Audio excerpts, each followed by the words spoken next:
Yeah, there's a.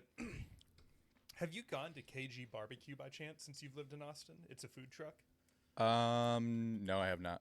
If you ever want to go, I'm always down. Let's do it. But the owner of it, he was born and raised in Cairo, and his family's expectation. Egypt? Yeah, Oh, okay. and his family's expectations was you go to school, you get a job in banking, you make a shit ton of money, and you work 80 hours a week, Mm-hmm. and you provide for your family, and that's what you do. So he did most of that. He went to school, got his degree in finance, got a job for I think one of the largest banks in Cairo, and was living from the outside, living a good life in the sense that he had money, a prestigious job, things of that nature. So he uses his money one day to take a vacation to Austin, Texas.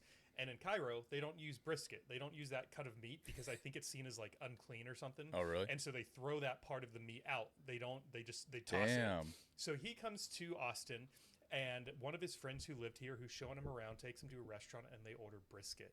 And it is the best meat that he's ever had in his life. So he goes back to Cairo. He quits his job, liquidates all of his assets, and uses that money to come to Austin. And then he does exactly what you just said and starts knocking on every door of every barbecue joint saying, I will mop your floors, I will Yeah. take out the trash. You tell me what to do, and I will work for free. If when I'm not working, you will teach me everything I need to know about barbecuing. And finally, a chef said yes. They agreed to it. So he tutored under him for, I forget if it was a couple weeks or a couple months, but once he sort of learned the tricks of the trade, he opened a food truck here in Austin, Texas.